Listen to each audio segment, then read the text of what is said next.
On maps, it's the 6400 block of South Dr. Martin Luther King Drive, but it's just Oblock to people there and infrequent references to the street in the blood-drenched lyrics of Chief Keef and other Chicago rappers.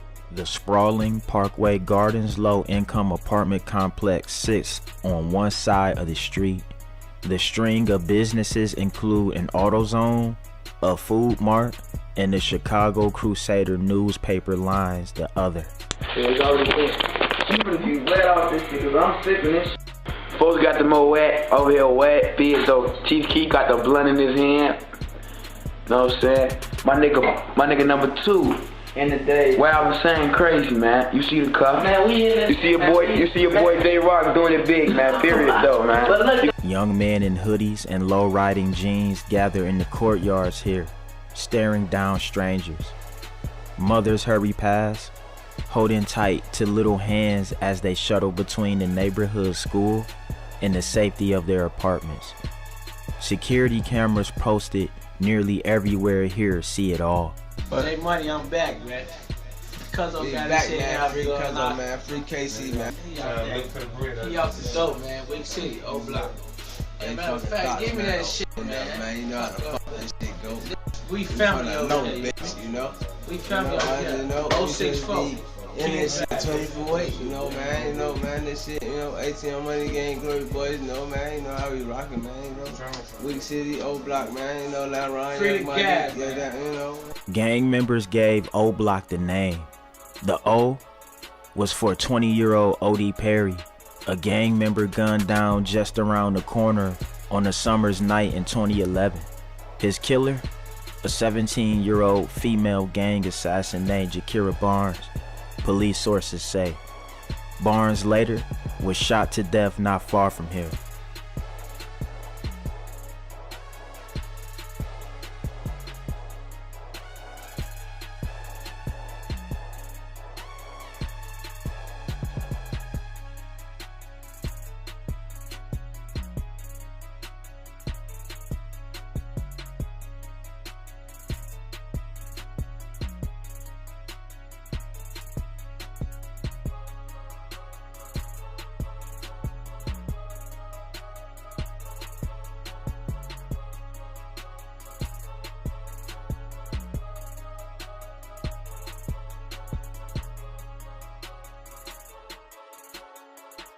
Perry was one of 19 people shot in Oblock between June 2011 and June 2014. That makes it the most dangerous block in Chicago in terms of shootings in that 3-year period. A Chicago Sun-Times analysis has found Oblock is known for having many hitters, but they're also known for losing major ones. And we're gonna cover just a few in a very, very compressed and quick time lapse. T.Roy was shot inside a convenience store looking for his ops. He would be fatally shot by TB from Taekwon World while accompanied by Get Right. HK, who was the younger blood brother of T.Roy, would be fatally shot during a botched robbery of a civilian who was armed and shot HK in defense. Go ahead, New, I'm gonna go here. I'm gonna put the tape here. I'm gonna put the tape right here. Let me call her. No, you need a light. Yep, yeah. You say, Sarge? Do you have any info on him? No, I'm gonna try to get it in a second. I'm gonna get it, thank you. Yeah, I'm gonna get it in a second, boss. Give me a minute, cause his auntie or whatever, I'm gonna get it from him in a second. Big A would be fatally shot inside a fish spot while in the process of attempting to rob the man inside the store. Big A had an extended clip in his gun, but he would be shot in the head on the scene. J Munna, or J Money, was standing outside by a car when Lil B hops out from another vehicle and starts firing, hitting J Money. J Money gets hit and tries to run, but falls in the yard as he tries to get back up, but Lil B shoots him again in the forehead. J Money was either DOA or was dying on the scene. Slutty, who was the older blood brother of both T.Roy and HK, would be fatally shot the same night King Von was shot outside the club in Atlanta. Both King Von and Slutty would die from their injuries sustained that night. Oblock definitely has superstars and they possess the ability to create new ones, but a lot of their star power is only alive because they left. Chief Keef moved out of Chicago early on in his career, and a lot of people say that was a very smart move. Keef now being 28, that would make him almost OG status for being able to be alive that long, which is a sad victory, but is also the result of him moving out of the city. Lil Durk moved out of Chicago and started a new life down in Atlanta. This is where he would move King Von once he was released for serving time for the Malcolm Stuckey murder. It was here in the A that Durk and Von would both catch a case that almost ended their careers at the same time. Topping today's speed feed, a $250,000 bond for rapper Lil Durk. Durk Banks is charged with attempted murder in Fulton County in connection to a shooting outside of the Varsity in February. The judge today ordered the Chicago rapper to wear an ankle monitor and follow curfew restrictions, but the judge stopped short of ordering house arrest due to the nature of the rapper's career. Another condition of release, Banks cannot have a gun, even a replica or a toy. Banks denies shooting the man who survived. Chief Keef has never publicly said anything about the passing of King Von, which adds a level of tension among the situation. Both men rep the O. King Von was literally the last star to come out of Oblock and dies a violent death.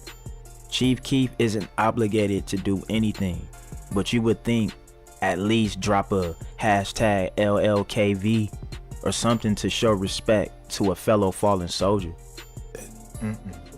You lost a lot of friends to violence, huh? Mention some of the names. Let's give them a space right now that you've lost to violence. My cousin, Bud, my brother, Cap, Couple, Marvin, OD, White, Platoon, Keita, Lil Mo. There's a lot of guys, even from the front. Was it MO? Even some more. With Von out of the picture, there was a dark cloud of question looming over the O. Who would be the next big star to carry the torch? Who would be the next known stepper after Von? How old was y'all when like Chief Keef blew up? Like 7, 6, 7. Do y'all remember though, like damn how I remember on phone. You ain't from the block if you don't know about back in the Dallas days on phone. I'm saying, so when he was blowing up, how was it over? Busting. You see like how you see this right? This be busting. Hell, you would just see more outside. He ended to look a little bit more dirty than After waiting for the decision of the fate of the Oblock 6, the verdict was finally reached January 17, 2024. A federal jury Wednesday found 6 purported gang members guilty of carrying out the brazen 2020 murder of drill rapper FBG Duck in the city's posh Gold Coast neighborhood.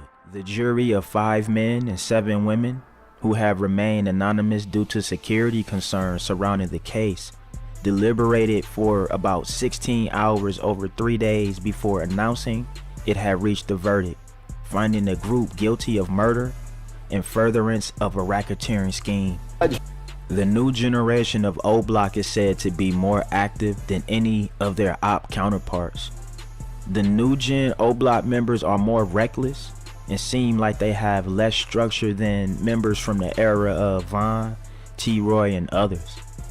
This could be due to the fact that their OGs are literally dead or currently in prison, and the other big names no longer live in the city due to their fame and change of lifestyle due to their fame.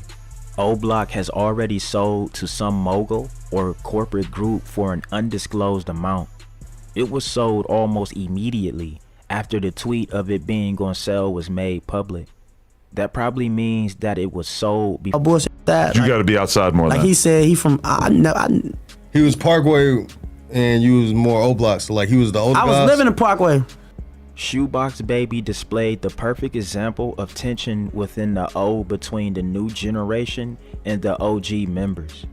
Big Mike was arrested with King Von for the Malcolm Stuckey hit.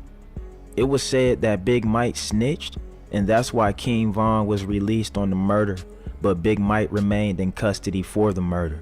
What did you say that they considered snitching? Because everybody started trying to say you was a snitch from the interrogation They always shit. gonna say you a snitch when you in there telling them people something that you really ain't supposed to be telling them. I already knew what was going on. Y'all trying to get him off the hook, put me on the hook. So in the interrogation room, you told them you ain't never implicated Von's name. You was just telling them that you did it. No, I did say his name. I did say he was with me. I ain't say he shot no motherfucker body. But I said I did. You just, by telling him he was with you, you kind of just put him in it. Right. That's considered snitching. You feel me? That's considered snitching. And why did you even say his name? Boo. They had him because old girl, or they had him because you said Man, they had him because of all of them. I didn't get him booked, my nigga. Don't let the people fool you. I didn't get him booked. So then in the appeal, what did you say about Von to? The appeal was basically y'all don't know if I'm the one shot dude or if he shot dude. Which is kind of like almost snitching on him because saying you making it seem like hey, it could have been him who shot. That's what it is. Yeah. I ain't ducking it. With Big Mike having the quote-unquote snitch jacket placed on him by other Oblock members, Shoebox Baby shows how the respect level is for Big Mike. What the hell he told, bro? I don't know that nigga. I don't be doing them niggas that be snitching, boy. I just be hearing about them doing some tricky shit on my dead brother. I mean, we're sitting here with Big Mike. He's got a big role in the documentary, and he's not taking any issue with it. What they do? You can't Big Mike? He from Oblock. He said he wanted like the original Oblock members. How you hating on Big Mike with a weed crumb on your lip? Damn. Who the? I mean, okay, but He from Parkway? you might not like him. You might not agree with some of his decisions or whatever, but I don't know Big Mike. okay, sure. I never heard him. Like for real, like. T.Roy was OTF/Oblock, and he was one of their older members who's been around for a while. There was an altercation between him and another Oblock member, which led to T.Roy being fatally shot in the middle of the O.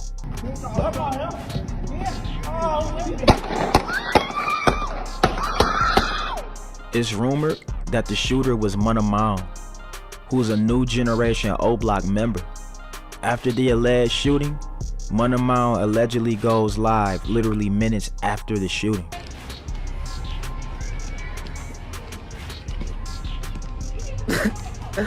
Hell no. Tell them get that outside. Punk outside, cause we outside. Yeah! Yeah! Yeah! Hey, he for the most on BD. This is another perfect example of Oblock crumbling from the inside out, and the power struggle is starting to get the best of the remaining members. Potatoes, tomato, green bean, potatoes, tomato, green bean, green potatoes, tomato, green. Hey. Look at T.Roy. Oh, damn. Hey, Miss Mack. Watch out. Blue man. T.Roy, that was you. What's the Jakes?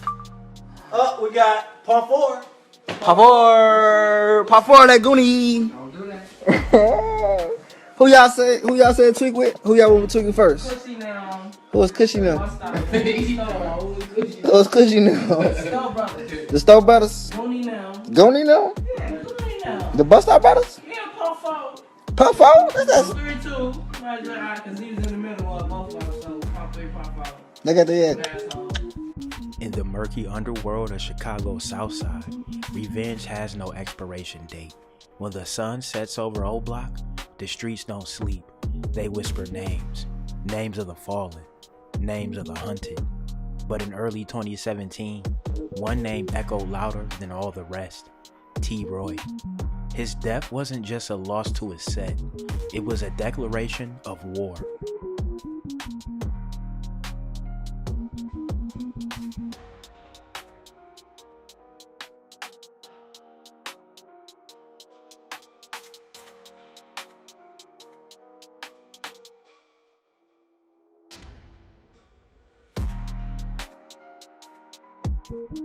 He was getting something off the shelf. Dude walked all the way around, came in his bag, shot him up. He rolled around on the floor. He ended up crawling all the way around here. Up until where my boss was, right here. This way. Oh, so T.Roy actually crawled in there. And within hours, lines were redrawn in blood. Oblock and 600 weren't just gangs anymore. They became a singular force, reborn through rage, a machine with one purpose, revenge. They called it OB 600, and those closest to T, they didn't mourn. They loaded up, and in their hands, vengeance found a trigger. The streets always know before the news does. That evening, a chilling message hit Twitter. "Y'all gonna see, ain't nobody safe," posted a 600 member. The tweet wasn't a threat, it was a promise, and it didn't take long for the promise to be kept. Just 3 months later, the first body would fall. Warren Denton, better known on the streets as Lil Ho, was no kid in the game. 44 years old, a known figure in Jaro City, and ironically, the uncle of 600 Breezy. But blood ties meant nothing in this war. Lil Ho's age didn't protect him. His money didn't save him. On May 15th, broad daylight, on 61st and Eberhard, shots rang out. Witnesses say there were 4 shooters. One of them stood over Lil Ho as he bled out and finished the job, dead at the scene. One shooter, wearing jeans and a black hoodie, was rumored to be McAdoo, a name that would soon be whispered across the city. Even more unsettling, months later, 600 Breezy himself would be pictured with McAdoo, smiling. Family didn't matter anymore. 7 days later, the killer struck again. Jamo, a member of MOB, was behind the wheel on 59th when a car crept up beside him. One burst of gunfire later, he was hit in his chest, back and arm, and left slumped over the wheel. By midnight, he was gone. The same weapon that killed Lil Ho recovered again. Same make, same signature, same mission. And who had that gun when police finally got to it? McAdoo. If the rumors were true, he caught 2 bodies in a week. No, loyalty. You know you read that sweater. Loyalty. Time bomb. All play. No reflex kicks. But it wasn't good enough. Not for OB 600. The group believed the real orchestrators of T.Roy's death, Taekwon World, hadn't paid yet. And that's where Poppy comes in.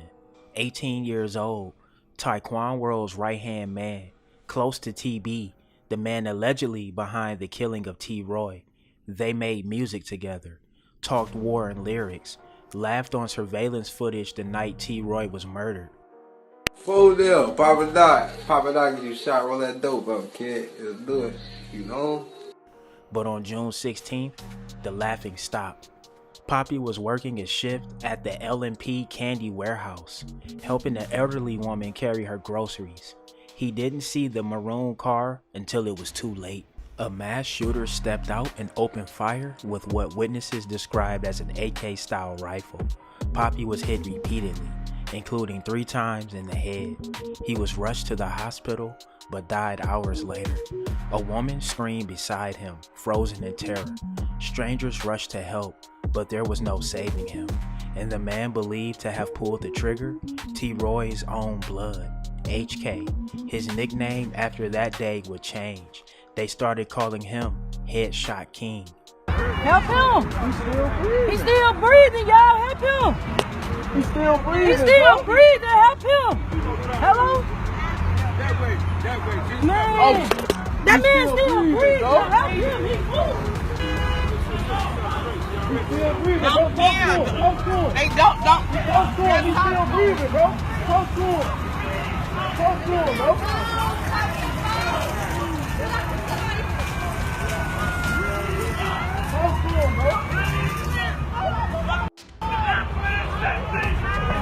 Ray, come on! There was no silence after the murder, no remorse. Instead, the internet lit up with taunts, photos, chains, hashtags. OB 600 wasn't just seeking revenge, they were celebrating it, flaunting it, turning death into theater. Right. She laugh herself. Right. She gonna laugh. One member, E-Dog, who had even changed his handle to EOY, Essence of Youngin, tweeted something sickening. Killing is better than sex. Chilling and familiar. The same kind of sentiment another killer tweeted years earlier after a high-profile hit. This wasn't just a feud anymore. This was something else. A sickness. A cycle. But the storm didn't end with Poppy. 12 days later, the streets ran red again. Janae Dowell, a 32-year-old mother of 3, was driving through Washington Park. Known as White Girl, she wasn't a shooter. She wasn't a gang leader, but she lived in MOB territory. That was enough. She was with a friend, Juliet Washington, in the SUV when the gunman opened fire. No warning, no words, just bullets. 2 women, 2 mothers, another tally, another example. Because by now, OB600 had become a machine, consuming anyone in its path. By the end of June, the Get Back gang had left a trail of bodies. Lil Ho, Jamo, Poppy, Janae, and Juliet. 5 lives, 5 families destroyed, 5 messages sent. But what no one knew was that summer had just begun. And the most chilling part, nobody was safe. Because the Get Back gang wasn't just coming for soldiers, they were coming for anyone. And what they do next would make the city shake. On July 17, 2020, barely a month after White Girl and Jamo's murders, the city was rocked by another double homicide. This time, the targets were directly connected to FBG Duck, his cousin Kobe Mack, and his older brother, Brick. The 2 were outside during a block party on STL's side when a white SUV pulled up. A shooter jumped out and began spraying the crowd. Kobe Mack dropped instantly. Brick ran, but the gunman gave chase, cornering him in an alley and firing multiple rounds. Witnesses say Brick was trying to climb a fence when he was struck. His body was found moments later, slumped in the alley. So they were standing out there, and this block was full of people. And the story that I'm hearing was a car pulled up and asked for Duck. Like, yo, Duck out here? And everybody looking like, who is you? They didn't recognize who was in the car. But Brick knew who was in the car. And he linked in there. He was like, oh, what's up? And I kind of figured like, well, who was this person that Brick knew? And if they was on from 39th, Kobe would have knew him as well, because Kobe didn't even know who they were, because his words was like, who is you? You know what I'm saying? And after that took place, then that's when, from witnesses and people who have told me that supposed to have been a car waiting in the back behind where they were standing. And then a car came up the one way and they instantly shot Kobe. And Brick tried to run and jump a gate and was shot in the back. And he was also, I'm assuming the way his autopsy report was that as he was running towards the back, somebody was back there waiting on him. So I wasn't aware that he was shot in his face until I went to identify him. Street rumors exploded. Some pointed the finger at Muwop, HK, McAdoo, and even Cap, all alleged Oblock hitters. But not everyone agreed.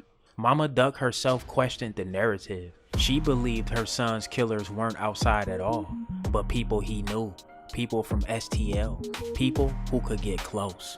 Cap, a longtime STL native, suddenly became a suspect in the eyes of the internet. He had beef with Brick. Old tweets resurfaced showing threats and arguments, and just minutes after the double homicide, Cap posted on social media claiming he was elsewhere. But for many, it looked more like a staged alibi than a coincidence. With Brick, Poppy, and Kobe Mack gone, there was only one name left on the Get Back gang's list, TB, the man rumored to have killed T.Roy. TB wasn't hiding. In fact, he was still seen around the same area where the murder happened. It was only a matter of time. On August 26, TB and a friend were ambushed on the 7000 block of South Chappelle. Both were shot multiple times. TB died at the scene. Police believe the hit was calculated, ruthless, with reports saying the shooters even paused to reload mid-assassination. TB, the alleged T.Roy slayer, was gone. In just 3 months, Oblock and 600 allegedly avenged T.Roy with a brutal body count. 7 lives were taken, some innocent, others deeply entrenched. But in this cycle of gang violence, no death is ever the last, and no revenge is ever enough. The Get Back murders left a permanent scar on Chicago's South Side. But in a city where death becomes currency, even revenge has a price. Families shattered, children orphaned, lives lost for names etched in Twitter bios and gangland myths. The war between Oblock and STL didn't end with TB. It only evolved into deeper violence, federal indictments, and unsolved murders. In this cycle of pain, who really gets the last word? Now, one thing I'm very interested in asking you all, because I had to get the whole city of Chicago reaction, but I ain't got the Oblock reaction yet to the Charleston White disrespect. Kim, I don't even want to talk about we that. ain't gonna talk about that. Yeah, we ain't gonna talk about that. Yeah, you shouldn't have left. That's your boy, ain't it? That's your boy. That's your boy. You shouldn't have left. That's your boy. I ain't gonna talk about blue. Yeah, nah. Ain't gonna talk about skip the question. You supposed to be on a no flight zone to do any interview out here. Say that. Is it true that he got 3 people locked up from Oblock though? I don't know. Look, folks told him, you my boy. Stop asking about him. Stop asking about him. Ignore him. So, just going into the music. Tell us. At what point did you meet everybody that you know now? Did you guys know each other as like little kids too? Oh yeah, we all grew up together. Like we all went to the same grammar school, you know? We all went to the same grammar school, and it just went from there, you know, grammar school to high school, and to the age we is now. So you met Vaughn at that point, Chief Keef then too? Yeah, all them, we grew up together, you know. We different ages. Me and Vaughn probably like the same age. I'm probably like a year older than him. And yeah, we all around the same age, yeah. Turning to breaking news from overnight on Chicago's north side. Chicago police say 2 people were shot and killed and a 3rd person was hurt. This happened early this morning near Broadway and Rosemont. It's still unknown what led up to that shooting. So far, no one is in custody. In the quiet, early hours of the morning, a sudden eruption of violence shattered the stillness of Chicago's north side. 2 men dead, another fighting to survive. A late-night restaurant, drenched in blue and red lights, and the neighborhood left asking, why here? Why them? And who knew they'd be standing there at that moment? This is Drillers and Trappers, and tonight, we pull back the curtain on a chilling mystery that begins with bullets on Broadway and ends with whispers of betrayal, territory, and silence. It was just before 1:30 a.m. on the 6300 block of North Broadway, outside Porkchop BBQ, a well-known spot with a late-night liquor license and a reputation for attracting a certain kind of crowd. Patrons say the night had been calm, music in the air, drinks in hand, but then gunshots, multiple rounds fired from a moving car, a drive-by, fast and merciless. When first responders arrived, they found 3 men sprawled across the sidewalk. One, a 28-year-old, had been hit multiple times. He was rushed to St. Francis Hospital, but it was too late. A second, 31, had been shot in the chest. He too would not make it. The 3rd victim, 36, survived. Shot in the back, he remains in fair condition. Broadway was shut down. Flashing lights, crime tape, shell casings on concrete, but no answers, only questions and silence. An overnight shooting has left 2 people dead. There's another individual hurt. Asal is at the scene. Asal resides. She's at Broadway near Rosemont Avenue, gathering all the details for us as everything unfolds. Asal. Yeah, Suzanne, we just watched police pick up dozens of evidence markers before they cleaned the scene here, and the fire department just showed up. They are washing off the sidewalk as we see them often do after crime scenes are cleared up. We heard on police scanner radio that the shooting happened at this place called Porkchop right here. Online it says they're a restaurant and jazz lounge. We're told the victims were standing right here on the sidewalk when someone drove by and started shooting. Take a look at this video we have of the scene. At least 40 evidence markers on the street here in the shooting's aftermath. Police say gunshots rang out just before 1:30 this morning. This is on Broadway between Devon and Rosemont Avenue. Right now, police say they don't know what led up to this shooting. When they arrived, they say they found 3 people shot, and none of the victims could give them any information. We're told a 28-year-old and a 31-year-old man were both shot and pronounced dead at nearby hospitals. A 36-year-old man was also shot and taken to Evanston Hospital, where he was in fair condition at last check. You guys are getting a person shot in the 24th District, Broadway and Rosemont and Broadway. Caller says the male shot in the back. Offenders ran away. Caller says that the shooting was at the club Porkchop. And Suzanne, we heard on police scanner radio that the shooter was captured on City Pod cameras and was possibly driving a stolen car. Detectives still looking for that suspect this morning. They say so far they've made no arrests. What makes this shooting even more puzzling is where it happened. Edgewater is no stranger to late night activity, but it's not a war zone, not like the South Side.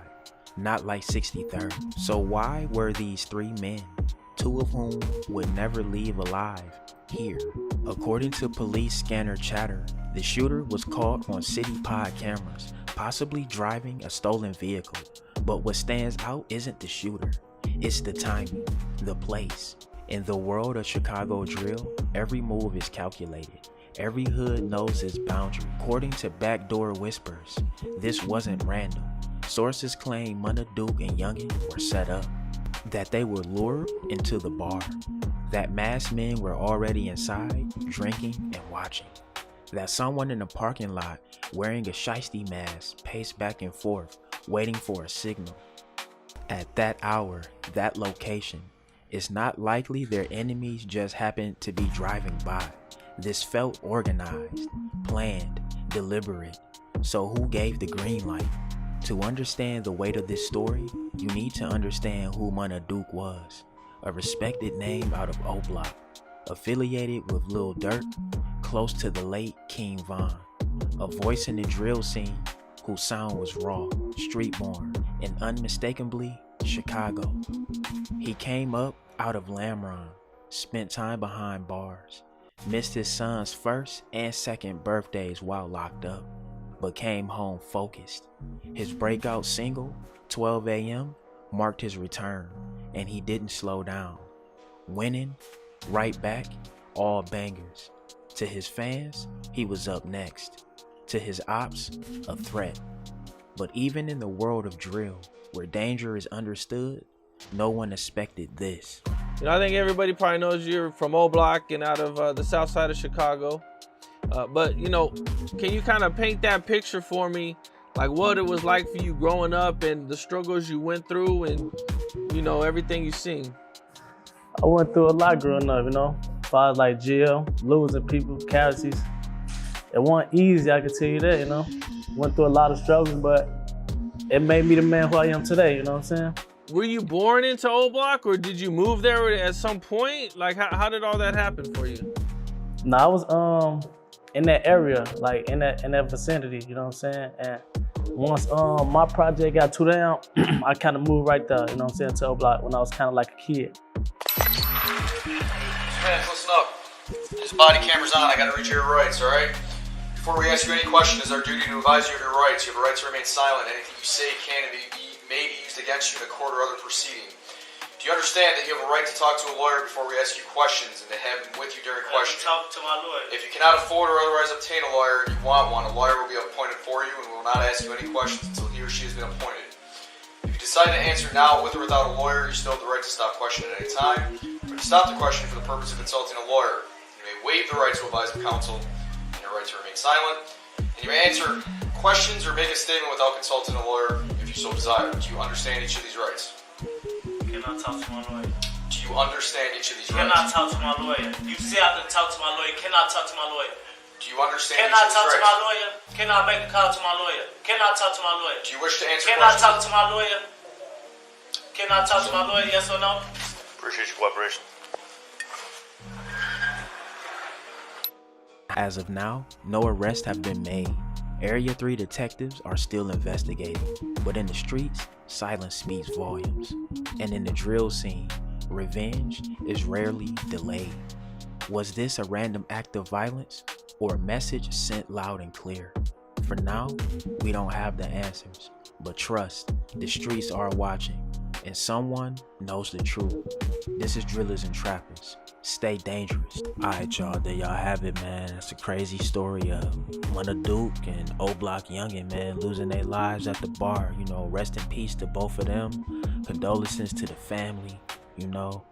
But hey, man, get in that comment section. Let me know what y'all think, man. Drillers and Trappers, we out here trapping and drilling 247. Don't go nowhere. Watch that next video. Yeah!